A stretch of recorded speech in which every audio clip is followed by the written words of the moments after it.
Our guest speaker this morning is going to share with us a lot of his good ideas that he himself has utilized over the years. And it's up to us, it's a challenge for us to take those ideas that he's going to share with us and provoke the thinking that we now have and hopefully change our outer lives in a positive way. Our guest speaker is an internationally awarded master photographer, illustrator, and Imagineer. He has traveled throughout Europe, Canada, the United States, and Mexico as a lecturer and motivational speaker. He is the author, originator, and the many voices of, and I got to get this right, Ronnie and Roxy Children's Adventures. And he is also the national president of the Faith Christian Fellowship International Church of Canada. Ladies and gentlemen, our guest speaker this morning is Reverend Lorne Rostotski. Reverend.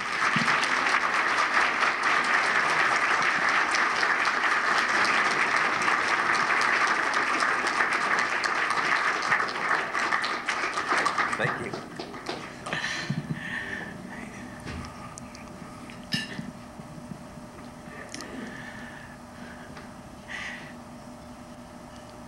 In a small prairie town,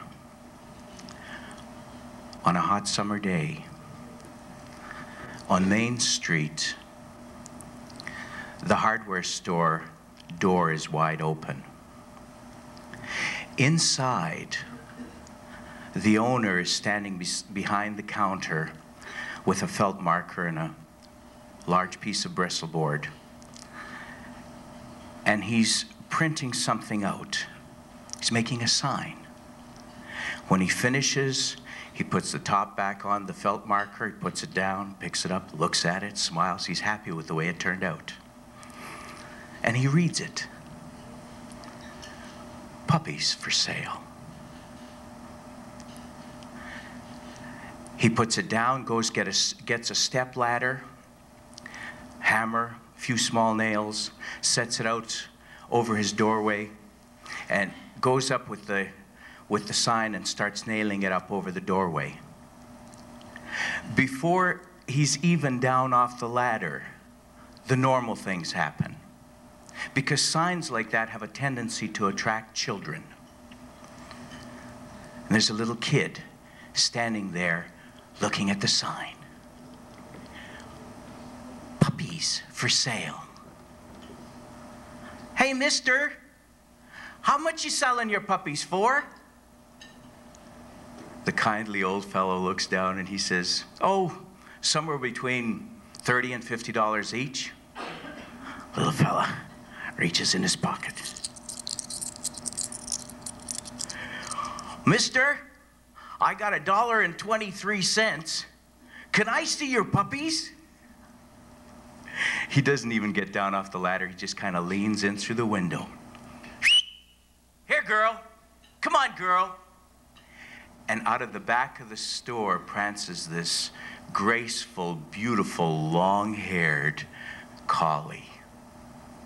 And not very far behind her are 3 furry little bouncy balls of puppy running along and rolling and nipping at each other and playing.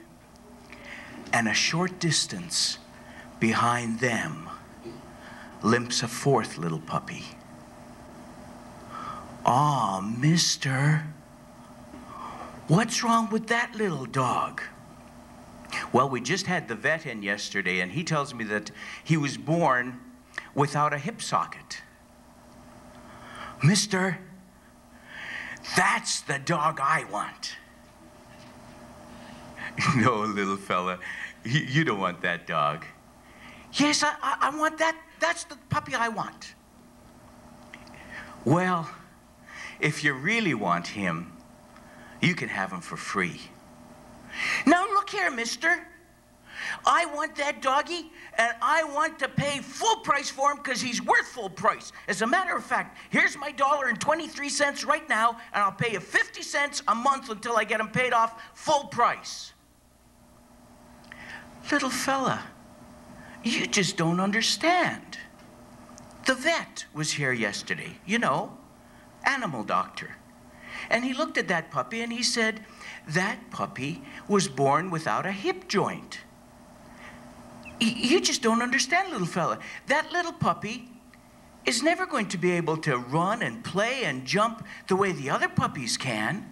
See, little fella, you just don't understand. No, mister, you're the one who doesn't understand.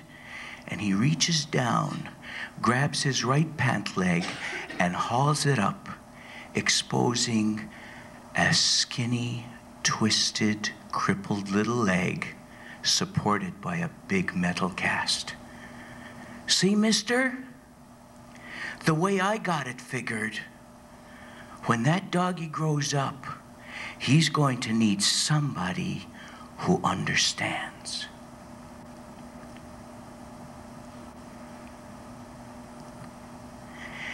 Everybody that you will ever meet has some kind of a limp.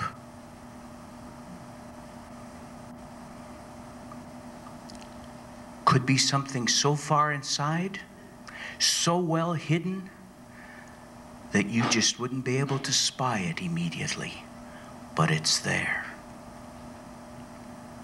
And if we know that it's there, then we can do something about it. We are the answer to somebody's prayer.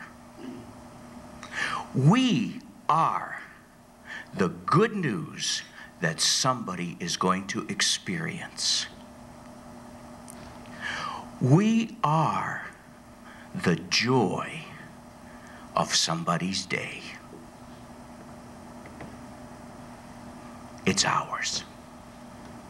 Greatest thing that you can do is be a blessing to somebody. Be a joy to somebody. Encourage somebody. Build somebody up. What's it cost you? Nada. What's it worth? Everything. Everything. You are going to be remembered by either the problems that you solve or the ones you create.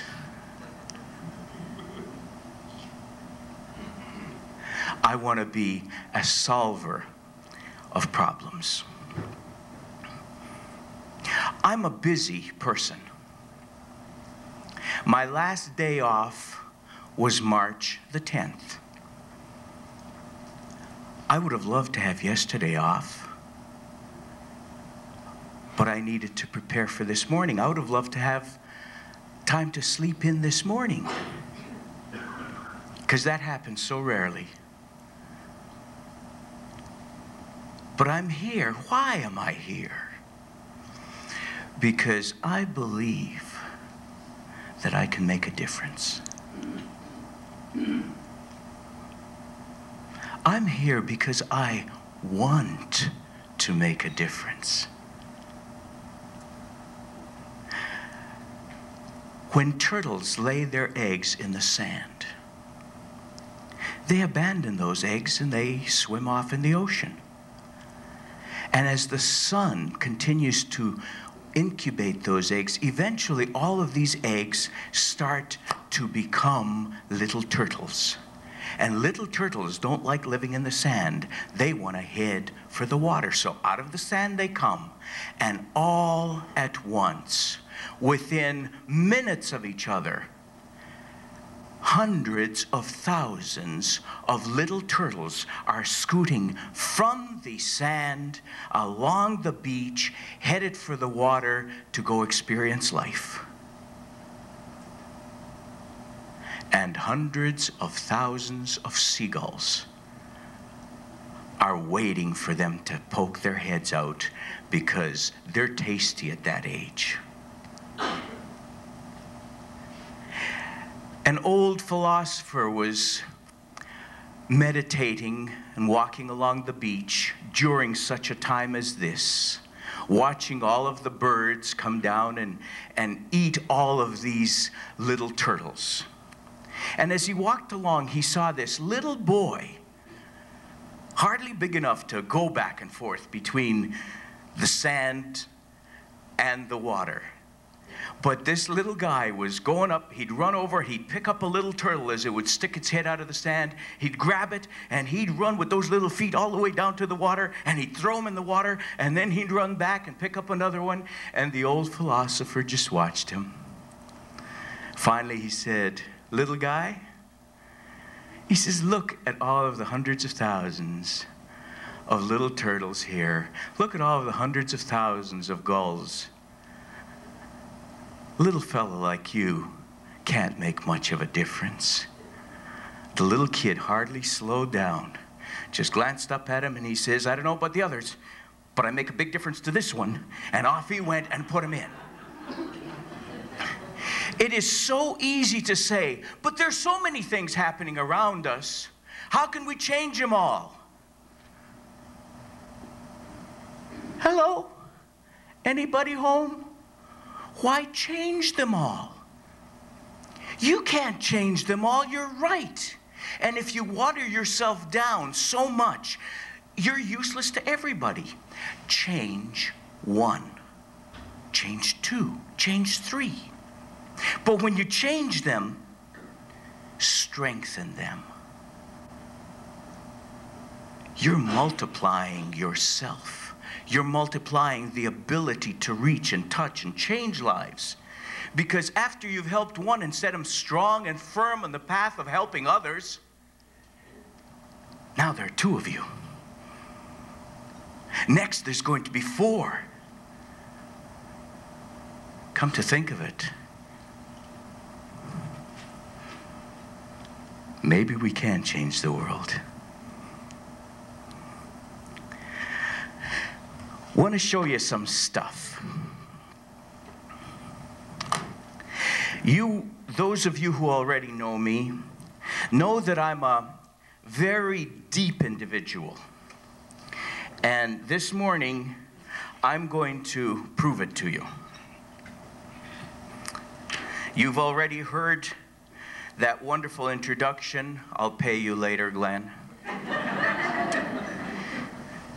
That I have traveled for a long time as a motivational speaker. Can we see that? Hagar the Horrible. We have a treat for you today. We've brought in a motivational speaker.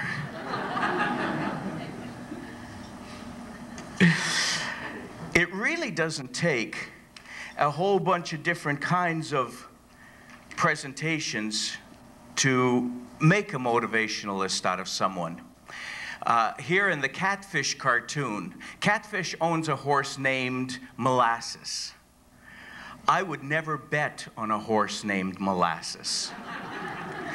And they're obviously being chased by the Chickadee tribe of Indians, and they come to a great divide where there's a canyon between them and safety. And Catfish says, "The Chickadees are behind us, Molasses. I guess we're doomed." It's a shame, too. The Chickadees love horse meat. Immediately, we see the horse and rider on the other side of the canyon, and the horse thinks to himself, "Up to now, I've never considered Catfish a motivational speaker." There are varieties of motivation. One of the types of motivation is external motivation. Here's the Wizard of Id, and the king is saying, I'd like to send a message. He's at the carrier pigeon office. And the guy says, regular or express? What's the difference? With express, we release a hawk right behind the pigeon.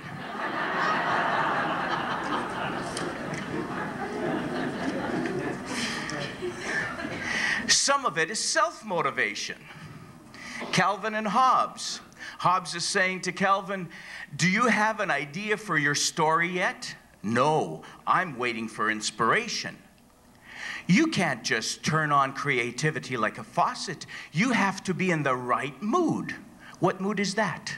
Last minute panic. I finished putting this together, by the way, at 1:30 this morning. Just to let you know where I'm coming from, okay? Not all motivators are motivated. Secrets of success, $1.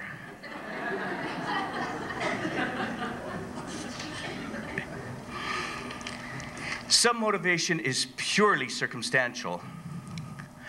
There's a guy who wants to sell us a ladder. How much does he want for it? $10 million. They'll pay.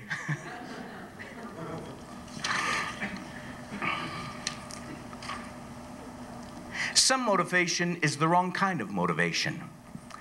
Here in Beetle Bailey, the big shots are sitting in the back of the staff vehicle, and the general says, we use an incentive program to motivate our men. What do you use? Fear. How many hockey fans here? You had the courage to put your hands up. I know. Positive thinkers and hockey fans, they just don't mix very well. Well, I kind of crossed between the two. But I have been watching the St. John's Maple Leafs this season, and they've had a change in coaching staff. And their coach this year is unlike the coach last year.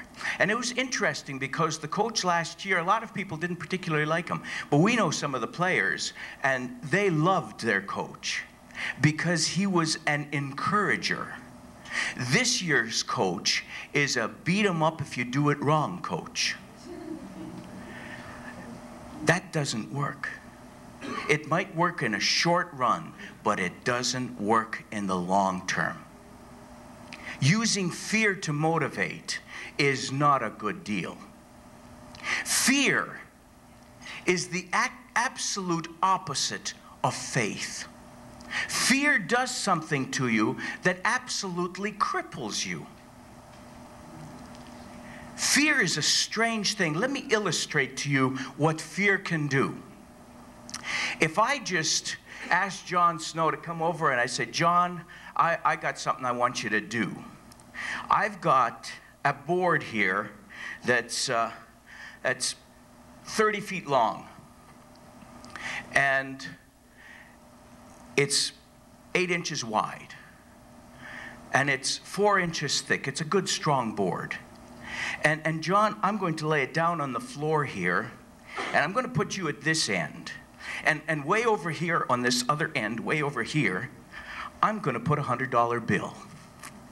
And I tell you what, John, if you can get over at this end and that $100 bill on the other end, and if you can walk across this board without putting your toe down on the floor at all, John, just on the board, you can have that $100 bill for free. Well, Mrs. Snow didn't raise no dummies. I mean, John, like, hey, $100 bill, walk across here, don't put my toe down on the floor, just on the board, free $100, no problem. Away goes John. He grabs himself his $100 bill, he's got it. No sweat. Was that hard, John? Are you kidding? Hard. Watch this. See, I could do it on 1 foot. Whoops. John, she didn't raise any fools, but she raised a couple of clumsy kids, that little trip there. But now, what happens When you take the same board, 30 feet long, 8 inches wide, 4 inches thick, good strong board. $100 bill on the other side, John on this side, except now it's not on the floor. Now we're over at the Delta. And we've got it from one corner of one of the buildings to the top corner of the other building on top of the buildings. I said, John, if you walk across here, don't put your toe too far over the edge, John. You can have that $100 bill on the other side. I told you earlier, Mrs. Snow didn't raise no dummies.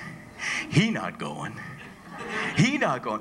As a matter of fact, if he really, really needed that $100 bill, he might crawl across on his belly like a reptile, but he is not going to stand up and walk across. Why?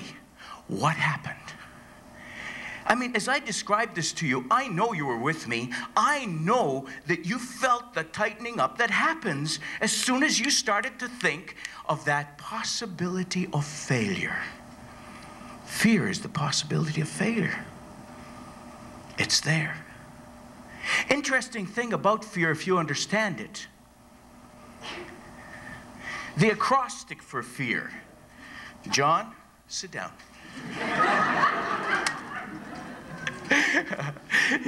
You know, humor is terrific if it's at somebody else's expense. I love you, brother. F-E-A-R. False evidence appearing real. Think about it. How many things have you been afraid of and they've never happened? I mean, as a kid, I used to have to check under the bed, and I never got bitten by one of them things, because there was never one of them things there. But yet, there was a fear. I had to overcome that. How many other little things under the beds have we got? Or things around the business corner? You know, false evidence appearing real. We cannot fall for that. Now, we can have all of this positivity, but if we don't know how to communicate it and get it across to somebody, and you have to communicate it at different levels, because people understand differently. So you have to be able to communicate it at different levels.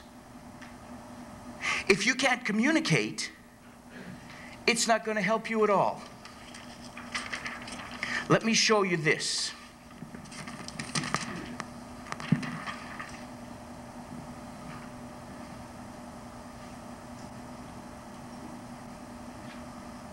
Doesn't seem to make a lot of sense, does it? Actually, it's just two Newfoundlanders talking. That's all. One says, "Him are ducks." The other fellow says, "Him are not ducks." He says, "Him are ducks. See the itty bitty wings? See the itty bitty feet? Him are ducks."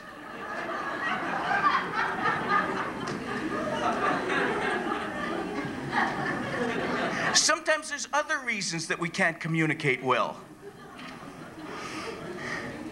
A fella decided to go ice fishing. He goes out ice fishing. He doesn't realize that there's another guy going ice fishing on the same pond, coming from the other direction. So as he's walking toward the middle of the lake, he sees another fellow walking toward the middle of the lake as well. So they kind of stop a little distance apart, not too close, so they wouldn't have to communicate. After all, it's his day off. Don't bother me. Kind of, oh. The other guy looks at him, oh.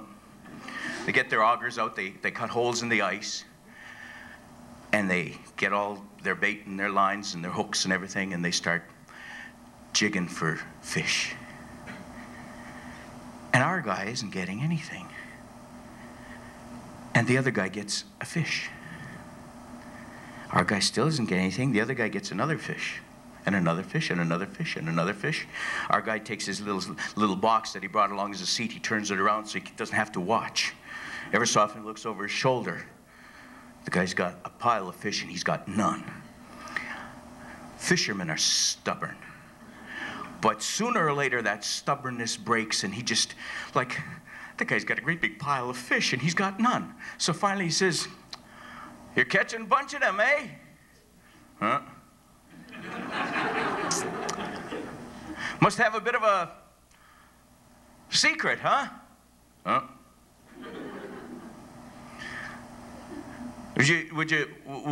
Like, "I don't have anything yet, and I'm cold. I'm starting to get miserable. I wasn't going to ask you, but boy, if I don't bring some fish home, my missus isn't going to let me come out anymore. Would you tell me your secret?" "Huh?" "Well, what's your secret?" "What? I beg your pardon?" "You gotta keep your worms warm."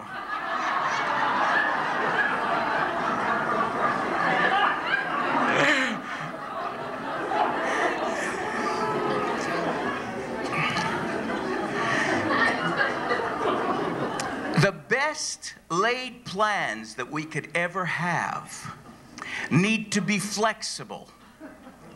Nothing always works out exactly the way you plan it. But what you need to do is make your plan flexible enough that you can change things around.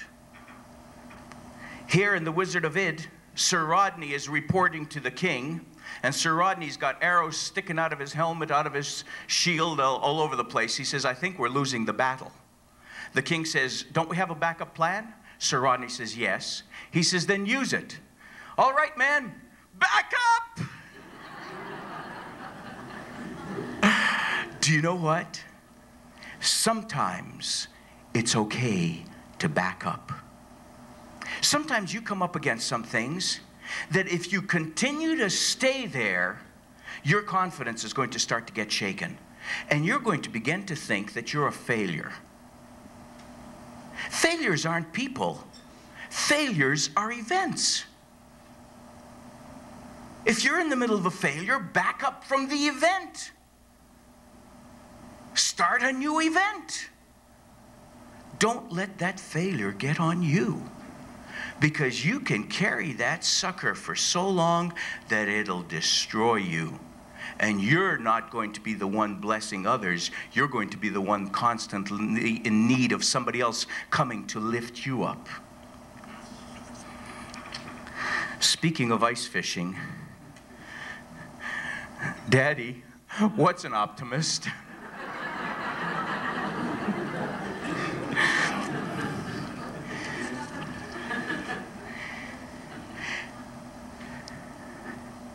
We have to continuously look for the good in what's happening around us. You can talk to two people about the same event, and one will tell you about all of the negative things, and one will tell you about all the positive things. It's a matter of attitude. It's a matter of how you look at things. Look at these two little fish being chased by the big one. The positive optimist looks at his friend and says, "Look at it this way. We're making excellent time."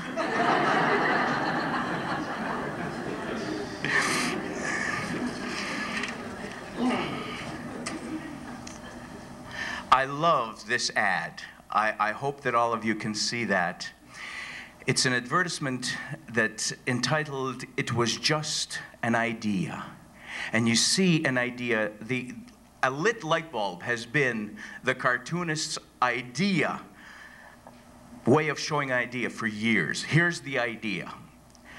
I have an idea. Do you see how bright it is? A word of caution, it dims. A little too radical, dims again.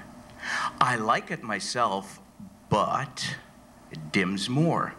We tried something like that once. It dims even more. Let's play devil's advocate. No thanks. Anybody here? Don't ever play devil's advocate. Be positive. Step up to bat for somebody. Don't tear something down. The light goes dimmer. It's just not us. It's almost out completely. I wish it were that easy. The light is almost entirely out, and then finally it is out. And the originator of that idea says, oh, it was just an idea. Let me tell you about ideas. Nothing, I mean nothing, exists without an idea. It first becomes an idea. John Snow and Dave Rostotski, by the way, Dave, I've got a bunch of mail for Dave Rostotski, and I'm sure you got a bunch of mail for Lorne Rostotski. Can we switch that after? Okay, because people really get this confused. As a matter of fact, I had a call from your mother. She'd like to see you. Oh boy, in a place without a bunch of skis in it, you know, Rostotski and Rostotski, same thing. So we keep getting all of that. But without Dave Rostotski and John Snow having the original idea, let's have a breakfast, a positive thinker's breakfast, we wouldn't be here today. You know, if you look at the chair that you're sitting on, that was once just an idea. Do you know something? A guy by the name of Walt Disney had an idea. And the idea was a long-eared rabbit called Oswald. And it didn't work. Well, maybe people don't like long ears. So he changed it to a round-eared mouse. And he called it Mortimer Mouse. And his wife says, not too sure about Mortimer. Hey guys, our wives are on our side. Like if Walt had gotten all defensive and turned porcupine on her and said, you never like anything I say. You don't like any of my ideas. There might somewhere be an 8.5 by 11-inch sheet of paper with a drawing of Mortimer Mouse on it. But she said, what about Mickey? And we all know about Mickey. Ideas are real things. Words are real things. Words can either build up or destroy. Beetle Bailey. Beetle, you. Sticks and stones will break my bones, but words will never hurt me. And then Sarge opens up with a full vocabulary of short-lettered words. As he lays there, half naked and all beaten up, he says, I stand corrected. That is the biggest lie that exists. Sticks and stones will break my bones, but words will never hurt me. Let me tell you, you'll heal from a stick and stone wound, but you may never heal from a word wound. In grade 12, I had gotten interested in the public speaking competitions that they had in our high school. And I wrote up this little speech, and I spoke it, and I wasn't good enough. My friend, Stanley, was better than I was, and Stanley won it for the whole school. And then he won it, the speaking competition, for that whole region. And then Stanley had to go to Saskatoon, Saskatchewan to speak at the provincial speak-offs. Now, Stan and I were in the same room in school. Our principal was a man by the name of Mr. John Coughan. And Mr. Coughan was also our algebra teacher and our homeroom teacher. Well, when Stan was invited to go to Saskatoon to the public speak-offs, I decided to take 3 days off school and go with him to listen and learn, find out what was going on. And I went, and all of the best speakers in Saskatchewan was there. Some of them were very good.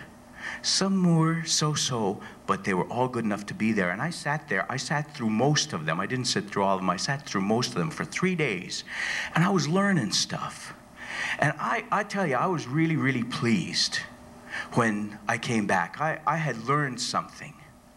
Well, my first period back in school, Stan was congratulated for how well he did. And then Mr. Calkin looked at me and said, "And where have you been?" I said, "Well, I went to Saskatoon to the speak-offs." "Why? Do you realize what your marks are like in algebra? Do you know how much you've missed?" And I'll tell you something. Right in front of all of my peers, his words did this to me. He diminished me. It was embarrassing, and it hurt like hell.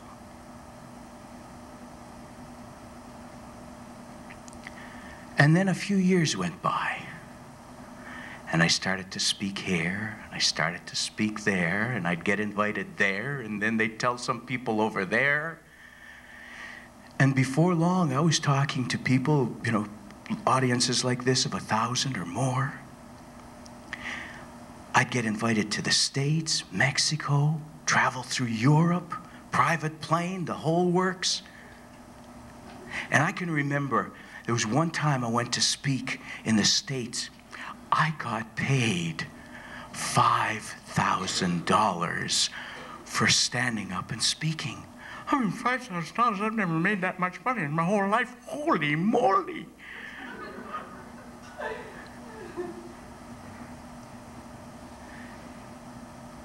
Algebra?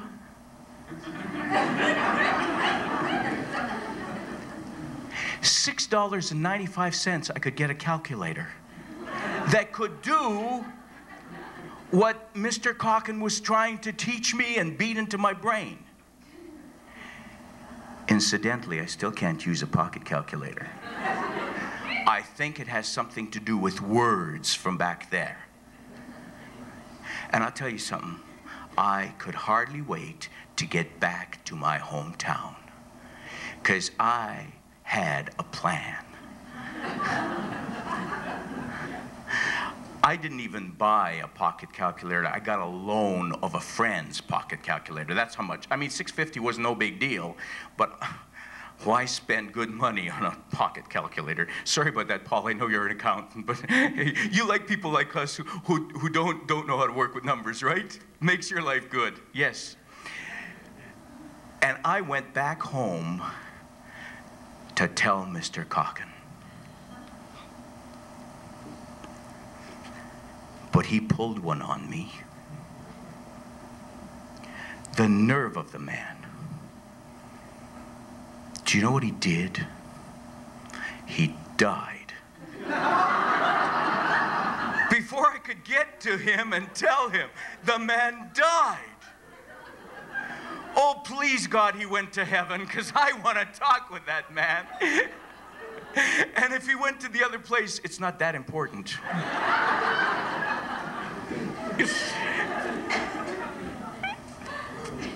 Paul asked me something. I'm picking on you now.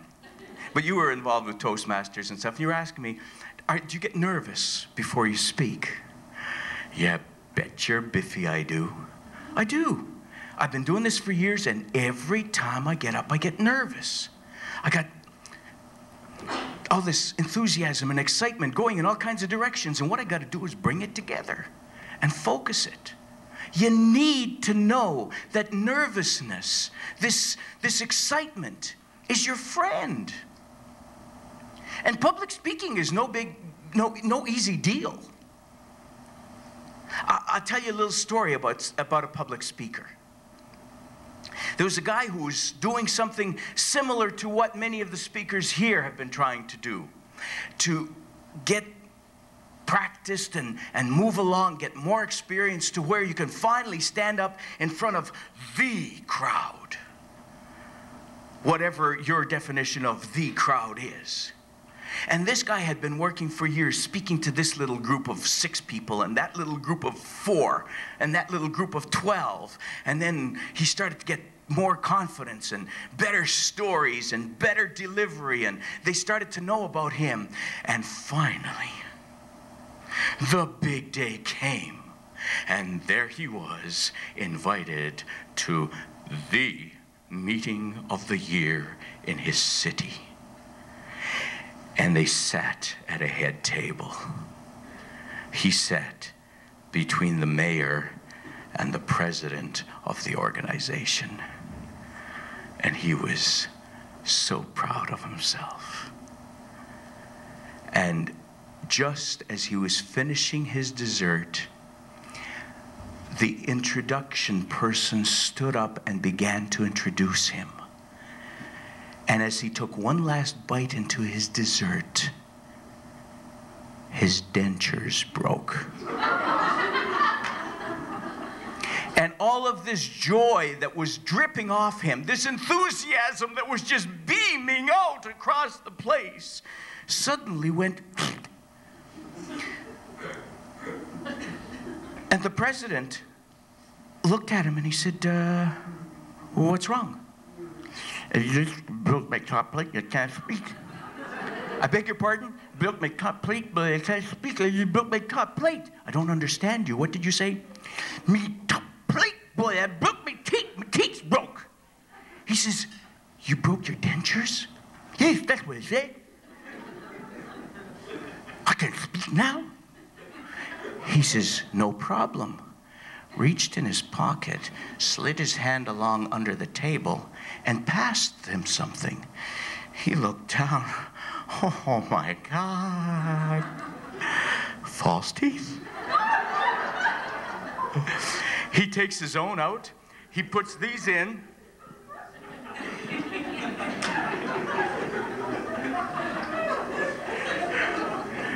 Boy, he says, thank you very much, but he says, they're too big. The president says, I beg your pardon? Too big? I said, they're too big. The teeth are too big. He says, what did you say? Too big? What are too big? He says, are your teeth too big? Yes, he says, I can't speak, my teeth are too big. He says, thank you very much, but they're too big. He says, too big, no problem. Reaches under in his other pocket and passes something else over. He looks down, I can't believe it, I can't believe it. Another set of false teeth. He takes out the big ones and he puts these in. And he says,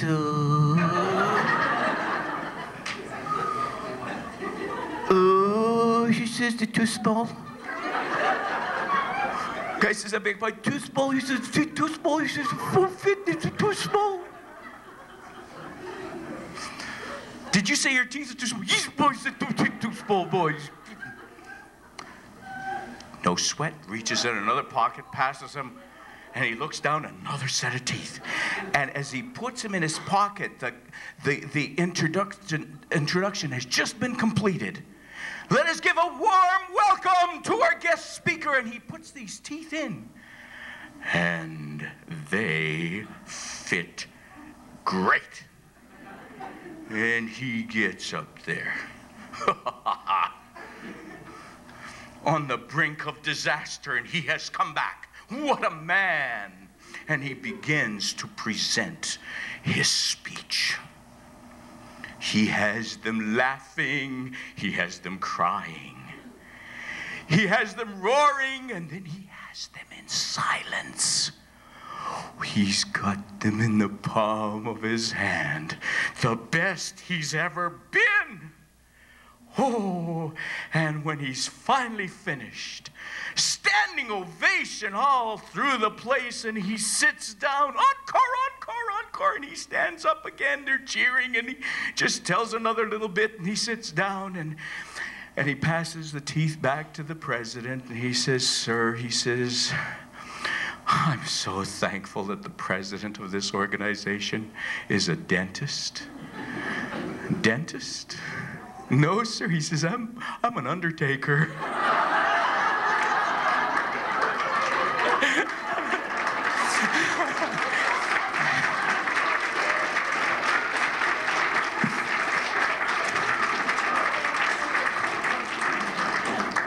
came from an exceptionally poor family. I was born on a farm, miles from anywhere. If the doctor told you that you only had 1 year to live, you'd move to my hometown, because it would seem like a lifetime.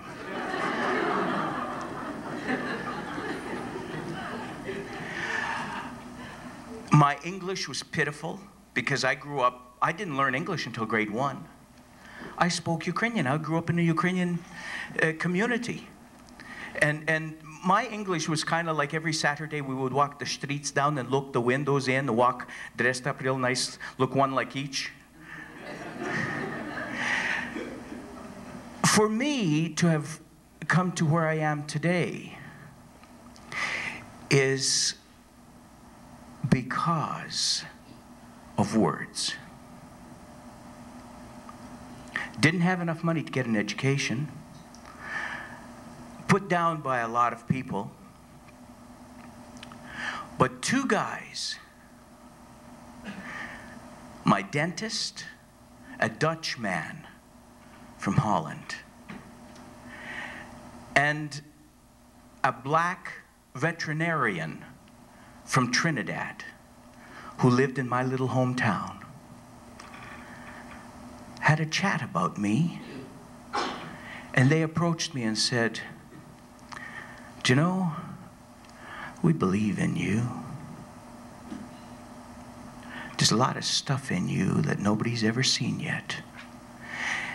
And we're willing to pay for your education."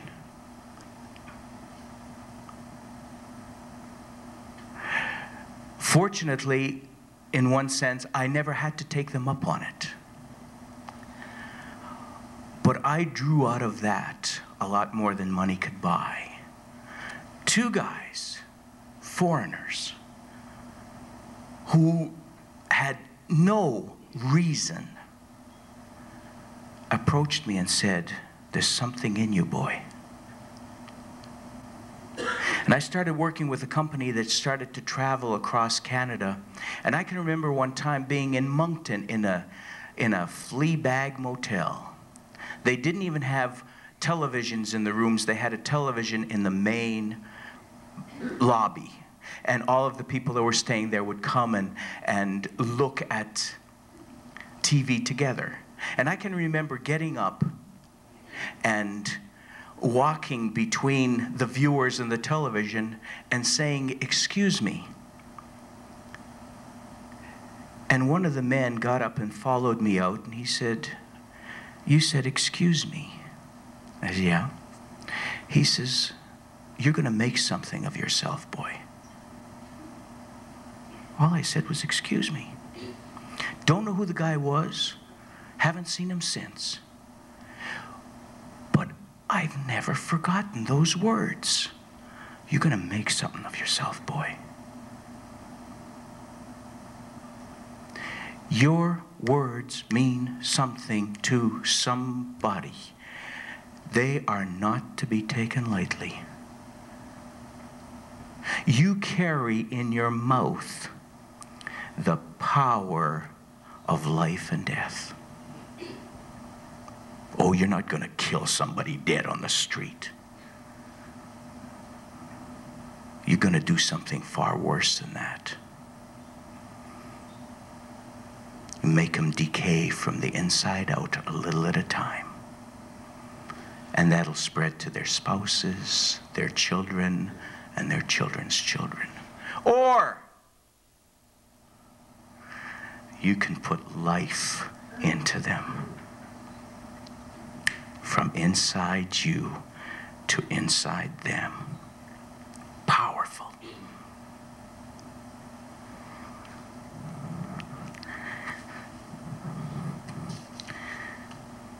I'm glad Bill Galton said what he said earlier about developing the mind and exercising and using it.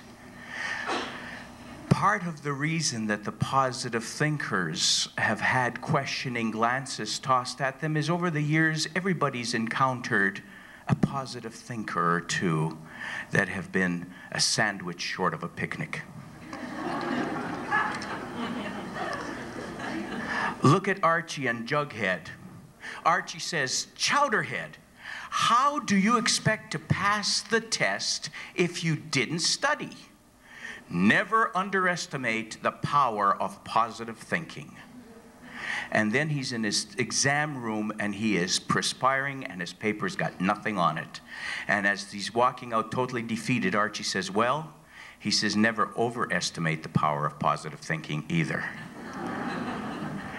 Power of positive thinking only, actually, let me say this, positive thinking only has power if it's based on a truth. Because if it's based on nothing, you're just enthusiastic about nothing. You've got to get quality and character into you. Seeing this is the Easter weekend, I want to tell you a true story. How many of you have seen the painting by Leonardo da Vinci called The Last Supper? Let me see your hands. Yeah, like it's everywhere. I mean, I've even seen it in paint by numbers. You know? Now, let me tell you the true story about this. Leonardo da Vinci did two kinds of paintings. For himself and his pleasure, and also for money, for income, for goods. Now, those of us that are in business here know that we got to do the ones for goods when the people are willing to provide the goods. And the ones that are for pleasure, we have to do at our own free time. So he had an idea, Leonardo da Vinci had an idea, and that idea was to paint the Passover supper just prior to the crucifixion of Jesus Christ. He wanted to paint Jesus and the disciples. And he knew the entire story about Jesus and the disciples and how things went down. So what he decided to do, he had a sequence in mind. He wanted to do, seeing it was for pleasure, he was going to do the things he enjoyed best first. And what he really wanted to do first in painting that painting was paint Jesus. So what he did, he and his assistant would spend time looking through Rome, watching for the different people, because he was looking for models. And he was looking for a model whose face shone, whose face had joy and love and strength, encouragement, a face of life. And after a fairly lengthy search, he found a young man by the name of Pietro Bandinelli. Pietro was singing in one of the choirs in one of the cathedrals in Rome. And he was just this luminous young man.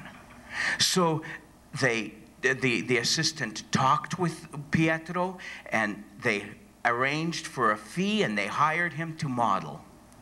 And he sat day after day as Leonardo da Vinci painted this gorgeous face of the Jesus that he loved.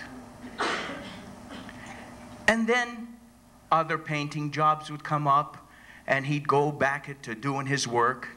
But every so often he'd have a break, and he'd paint another one. You know, John, he loved John. He loved Peter. He thought, oh, Peter, what a rambunctious goofball that had things right. You know, and he'd look for people in the community that would be models for this. But he kept putting off painting the betrayer. He kept putting off painting Judas Iscariot. And finally, the entire painting was done with the exception of Judas Iscariot. And they went around, he and his assistant, looking for a face of someone who life had dealt a severe blow to. A face that showed hurt and pain and loneliness and guilt. anger, frustration, the face of a loser. And for a long time they looked, and finally they saw a man digging through garbage looking for food. And Leonardo sent his man over to get the man. And he says, you know, clean him up a bit because he stinks. And bring him up to the studio. And for several days, Leonardo wouldn't even talk to the guy, but he'd just keep him there and paint him. And he was painting the face of Judas Iscariot. When it was finally done, he decided as a gesture of courtesy to bring this old beggar over and let him see this painting that he had sat for. And when the beggar came over, he looked at it and he said, "Man, that has certainly turned out to be a wonderful painting. It has really changed." He says, "What do you mean changed? I have never shown this painting publicly." He says, "Oh, I know." He says, "My name is Pietro Bandinelli." Truth. And it is within our power that it doesn't happen to anybody around us. I want to read a song that was made popular by the Statler brothers. I'm sure you've heard it. It's called "The Class of 57.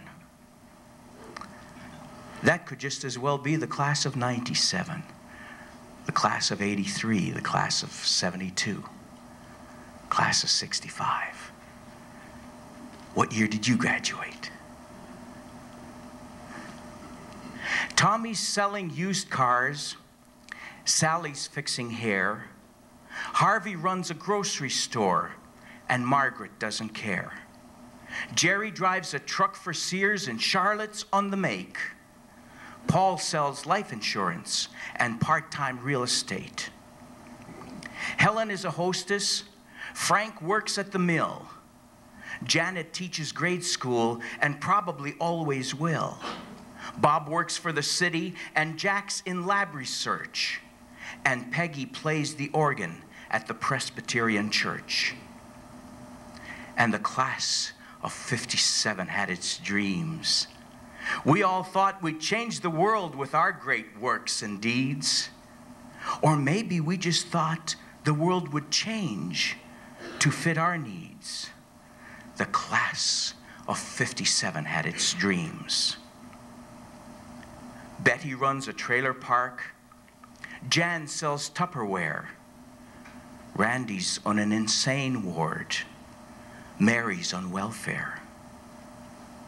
Charlie took a job at Ford. Joe took Freddie's wife.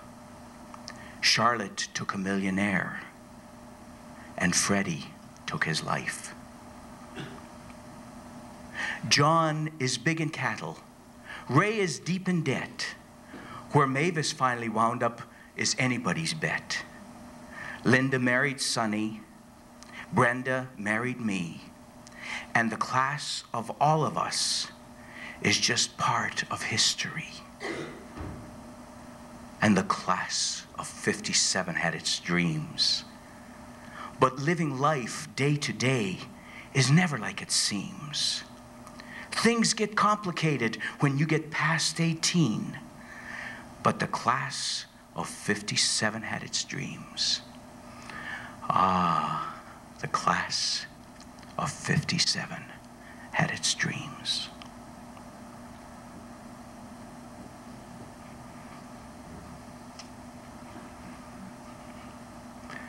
There are dreams in this room.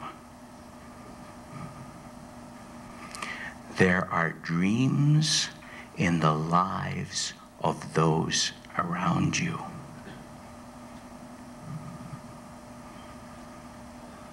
Incubate those dreams for yourself and for somebody. Do you remember the little kid that you once were?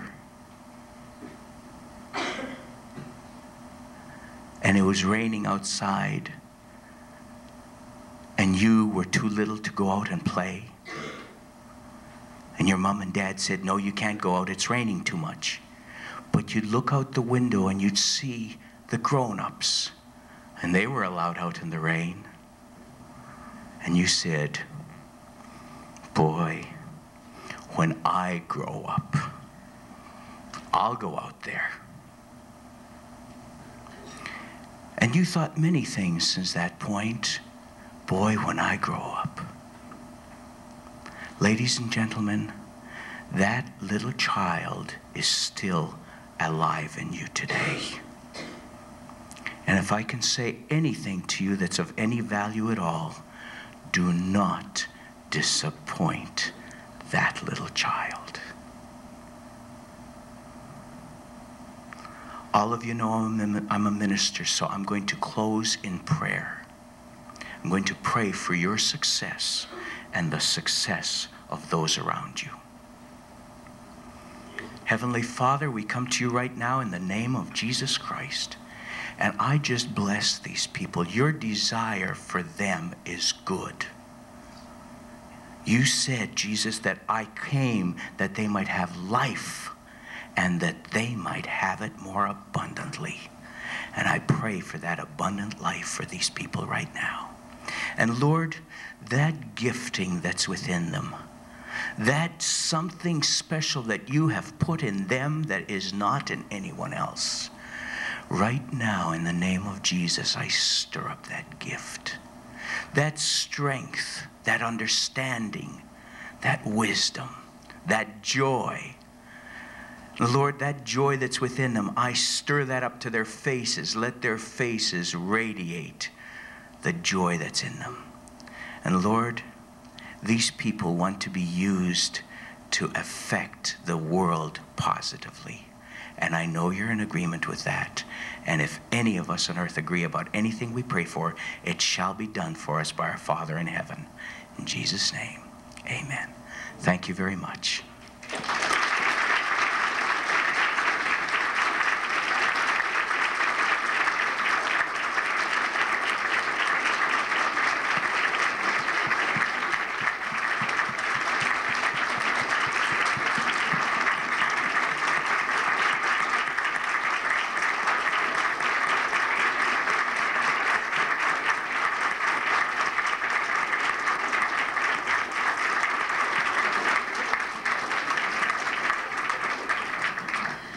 Judy Phelan would like to come forward and say our thanks, please. Judy.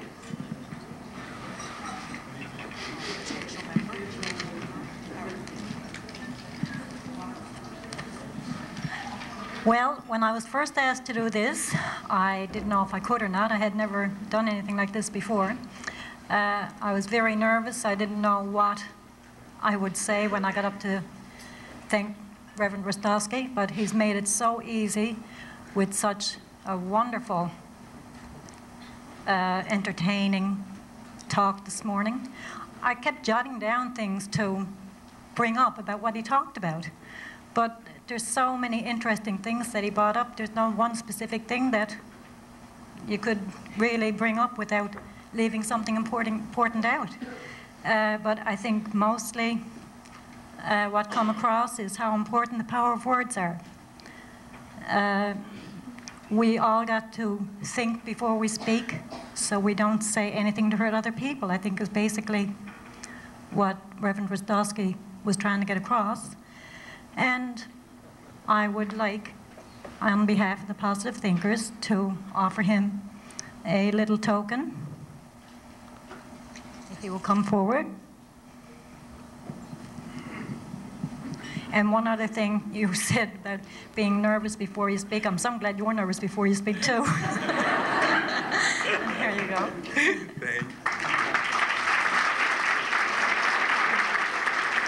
Thank you.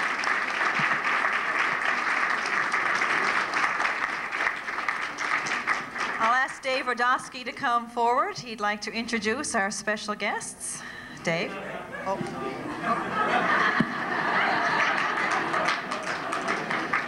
No, you've had your turn. It's my turn now. Actually, I've known Lorne for about 20 years, and we get mail for each other all the time. We get phone calls for each other.